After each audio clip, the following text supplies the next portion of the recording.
everyone. We are here with OYG's seventh Naturopathy Talk series. Our today's speaker is Alicia Rosati. She is a certified nutritionist in Toronto, Canada. She has obtained her bachelor's degree in environmental science from the University of Guelph. She has also completed her applied diploma in nutrition from Alive Academy. I heartily welcome you, ma'am, on behalf of all our participants and our team OYG. To start with, I'd like to know what inspired you to choose this path and be a holistic nutritionist. Well, first of all, thank you for having me. This is such an honor for me to be able to speak to people all around the world. So, thank you for giving me this opportunity.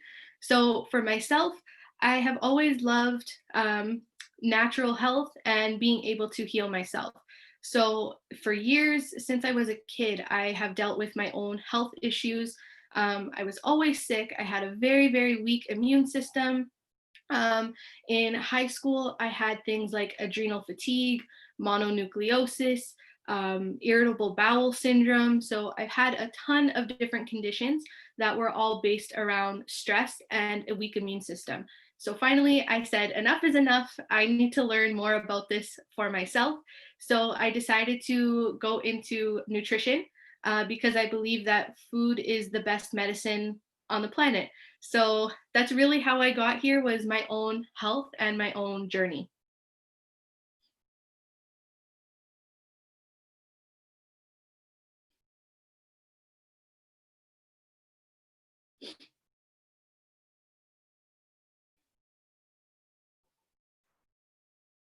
Yes, thank you, ma'am, for answering. Yeah, it was great inspiration from you, hearing from you. So the next question will be asked. Thank you. Hello, myself Vishakha, and I'm in first year of naturopathy from SVASA Bangalore. So my question is for the diabetic patient. Generally, the first and the foremost advice given to them is fasting, whether it is mono diet fasting or any intermittent fasting. And it has been seen that whenever they skip their meals, their blood sugar level rises up. So I just wanted to ask: should they stop doing fasting? Should they continue? So, yeah, that's a great question. It really depends on every individual person. I know it would be easier if there was a concrete answer, but it really depends on every individual person. So, someone who has, let's say, type 1 diabetes, which we know is when they're born with it, it may be more dangerous for them to do fasting because their body really doesn't make the insulin, right? So, for them, it might not be the best idea. But someone who has something like type 2 diabetes, where it comes from diet or lifestyle, fasting may be beneficial for them because oftentimes that type 2 diabetes is from insulin resistance. So the cells are tired of accepting all this glucose. So we kind of need to give them a break sometimes so that they will open up to the insulin and accept glucose once again.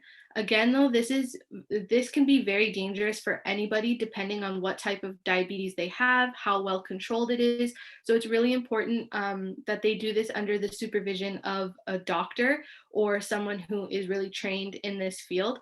And always start slow. If you intermittent fast, you don't have to go, from never fasting to fasting for hours and hours, right? We like to gradually, slowly increase the fast and see how they feel. If they feel great, awesome, keep going. If they feel terrible and they don't like it, this doesn't have to be for them, and there are other treatments available. Yes. Okay, thank you. My second question is basically nowadays we are just going to be dependent on caffeine daily on uses, and basically in this corona time, dalgona coffee and all that.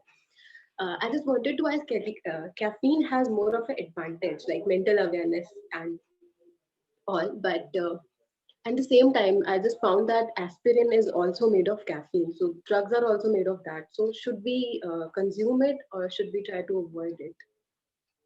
The answer is in moderation. If we have a couple cups of coffee a day, that's totally safe for most people. If you have an underlying heart condition, it may not be the best for you to be drinking caffeine daily.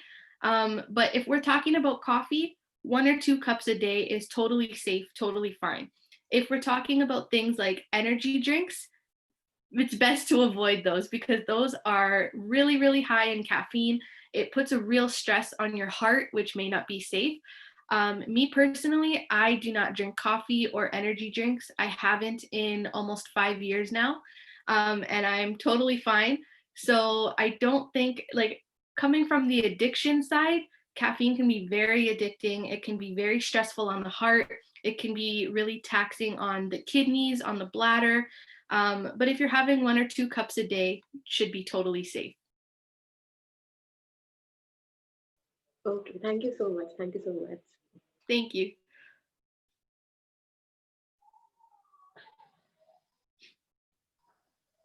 Hello, ma'am. Hi. First of all, it's a great opportunity given to us to be able to talk to you and ask you a few questions. So thank you for letting us allow that. And I am Ritu Shivani, a fourth year BNY student from Moraji Desai Institute of Naturopathy and Yogic Sciences, Vadodara, Gujarat. So I actually have two questions.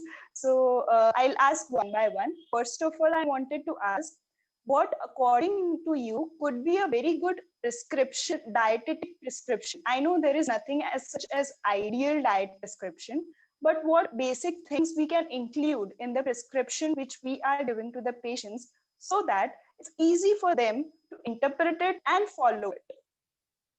Yep. So I definitely think more fruits and vegetables is the number one thing that everybody should start including in their diet. Definitely, there's no real limit on fruits and vegetable intake. I know here in North America, a lot of people like to tell you not to eat a lot of fruit because it's high in sugar. But what they don't know is that this sugar is used differently by the body. It's not the same as processed sugar. So I know in different places around the world, diets are different. It's very cultural, and it also has to do with, what's available in your climate. But I think the number one thing that everybody can start implementing is more produce, more fruits and vegetables, and eating what is local to your geographic area. That will also help with the bacteria in your gut if it's the same as where you're living. So not necessarily eating a lot of fruits and vegetables that come from other parts of the world. Those are okay to include, but mostly you want to eat what comes from where you live. Another thing we can include is things like whole grains and limiting the number of processed foods that we eat. Anytime anything is processed or packaged, it's harder for our bodies to break that down. It's not as natural, and our body likes to be as natural as possible. We have so much natural food out in wherever we live, and if we can take advantage of that, that would be the best thing for our body. So definitely fruits and vegetables, whole grains, and fish is also very, very good for the body. The omega-3s are great for so many different organs in our body. Ma'am, my second question to you would be, how can we determine the nutritional status of an individual or the patient or client coming to us? Like, what are the criteria of nutritional assessment that are carried out when a patient comes to us? Yep. So definitely, I like to look, like for me personally, I like to look at if they have any underlying medical conditions that would dictate whether or not they can eat a certain diet or they can eat certain foods. So that's the first thing that I look at. Second thing I look at is their preference. What are they currently eating? What do they like to eat? What do they hate to eat? Because if I recommend food to someone and I recommend a diet of things that they absolutely hate, I know they're not going to stick to it, and it's a waste of my time, it's a waste of their time. I can't help them, right? So I like to look at what they're eating, what they have access to, things like that. And I like to make these changes very gradually. If you shock someone with a completely new diet, chances are they are not going to stick to it and they're going to give up. But if you start introducing small little changes, the chances are they will stick to it, they will make those changes, and they will want to keep going forward. Thank you so much, ma'am. It was a wonderful opportunity and as well as a good talk with you. Got to know more. Thank you. Thank you. Thank you.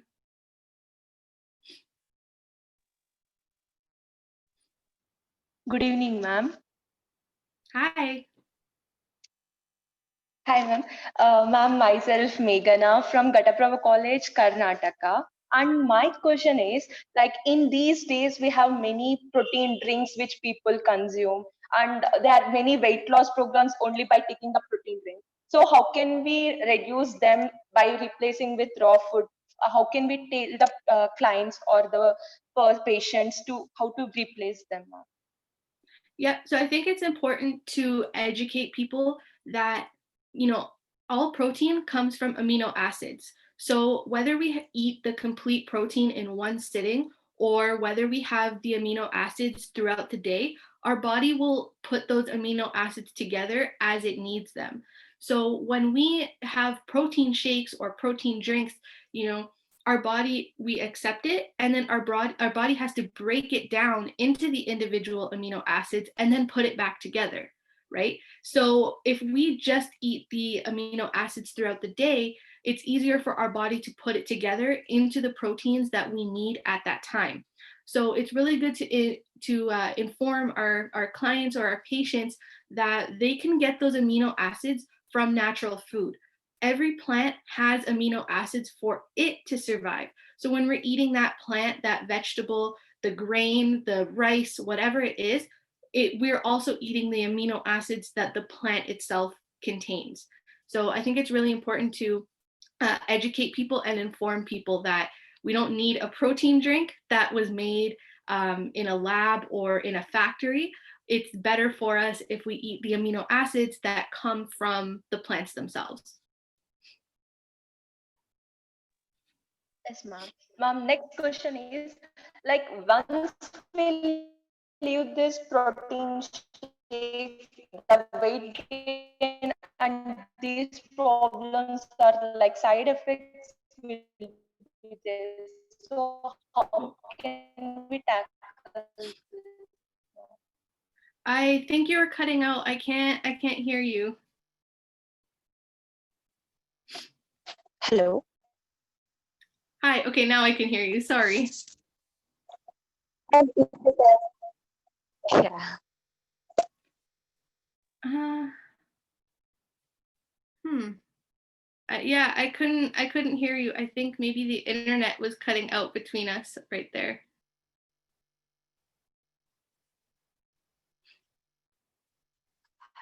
Ma'am, once we leave this protein shakes, the weight gain will be there. So how can we tackle this problem? Oh, with weight gain, are you trying to say? Hi, yes, ma'am. These protein shakes, once we are done with this, like few times we take for weight loss, and once we take that course of this, and once it is done, and if we leave the protein shakes, the weight gain will be done. So how can we do this problem, ma'am? Oh, so you mean like once they start or stop taking the protein shake, like what happens after with their weight? Is that what you're saying? Yes, ma'am. Yes, ma'am. Okay, yeah. So it's really important to give them a proper meal plan after they've gone on any diet. So me personally, I don't like any short-term, like quick fix diets. I like lifestyle changes. So rather than giving protein shakes, me personally, I like to just slowly change their diet of what they're eating. So eating fish and lean protein, but if they are already taking protein shakes, that's totally okay. Once they stop taking it, I would set them up with a proper meal plan. So, encouraging them to eat whole grains, to eat lean meat like chicken and fish, um, and to eat lots of fruits and vegetables. They may gain a little bit of weight back right away, but that's because their body is adjusting. So, if we're losing weight, doing any program, it's never a straight line of losing weight, right? Our body likes to lose weight, gain a little bit, lose it, gain a little bit, back and forth. It's never a straight line. So that is okay as long as overall we are losing weight. And that mostly comes from the diet. So eating lots of fruits, lots of vegetables, whole grains, And chicken and fish would really help their body just lose the weight and be at an optimal weight for each person. I hope that answered your question. Yes, ma'am. Thank you, ma'am.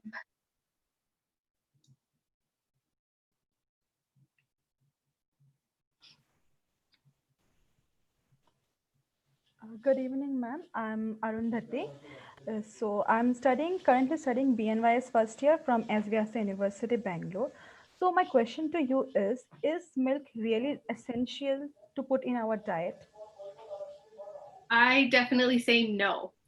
So a lot of people are going to fight me on this, especially people here in North America and in Canada, especially. We have a very, very big dairy industry, and they like to push milk and cheese and things like that. But if we look at it, every animal, its mother produces milk for the baby to grow. And humans are the only species that drinks milk from another animal. So that right there kind of tells you that's a little weird, and maybe that's not the way it should be. Another thing we should look at is people who are lactose intolerant. So I myself am lactose intolerant, and some people think that that is the genetic mutation, but it's not. That is the way our body should be. So we are able to break down lactose from our mother when we are being breastfed. And as we get older and we are no longer breastfed, our body stops making the enzyme because we don't need it anymore. So people who are lactose intolerant are actually the right way, and people who can drink milk their whole life are actually the genetic mutation. We don't need it. And also, some people will say too that, milk is for your calcium, right? But milk is very acidic. So when we drink milk, it's our body needs a buffer. And one of the most abundant minerals in our body is calcium. So when we drink milk and our body is acidic, our body pulls the calcium from our bones to neutralize the acid. So it's actually doing the opposite by taking away our calcium, not giving us more calcium. So there's a lot of negatives to drinking milk and not as many benefits. So I don't think that milk or cheese is something we should add to our diet. No. And nowadays in the market, we can see there are almond milk, soy milk. So are this milk really useful, or this is like a capitalism done by different companies overall? It really depends how it's made. So it's really important to look at the ingredient list. If it's simply almonds and water, great. If it's coconut and water, great for you. But once they start adding in all the extra preservatives and things, that's when it's no longer good for you. And we call it health washing, where they make it look like it's healthy because, oh, it's not dairy, it's not milk, it's made with almonds, but they pump it with so many other bad things that it's no longer healthy for you. So it's very important to look at the ingredient list. And if there's preservatives and things added, I would stay away from it. Thank you, ma'am. Thank you. Hello, ma'am. Hi. Yes, I have another question. So people often find it difficult to accept the fact that nutrition or our diet plays a major role on our mental health. So what's your take on that, ma'am? Diet is everything. So we have a saying here: "You are what you eat," and it's true. If you're eating junk food and processed food and things like that, you're not going to feel good. You're not going to have energy. You're going to just feel down every day. But I even noticed myself once I started eating more raw food, more fruits and vegetables, and less processed food. I had so much energy throughout the day. I was always happy. I felt amazing, right? And a lot of it has to do with how the minerals in our food affect our neurotransmitters. So there's a balance of the neurotransmitters that give you energy and make you really excited, and the ones that kind of like tone you down and make you mellow. So we need a proper balance of that, and our food really, really can affect that. It all has to do with the vitamin and mineral balance in our foods. And if we're eating all that processed stuff, it actually pulls minerals from our body. So we don't want that. No. Thank you so much, ma'am, for giving us a wonderful session. So, what's your pattern thought and what's your experience with all of us? Yeah, honestly, this was great. I had so much fun. It's really cool to talk to people completely on the other side of the world, and we can all connect with the same thing, natural health and helping other people get healthy. So I had a ton of fun. I hope you guys learned something, and I hope you guys enjoyed this as well. I wish all of you the best of luck in your studies, and I cannot wait to see what you guys accomplish in the coming years. So thank you again so much. Thank you so much, ma'am. You gave us some great insights on various topics. So, looking forward to connect with you in our further sessions. Thank you. Thank you, everyone for joining us. Thank you. Yes.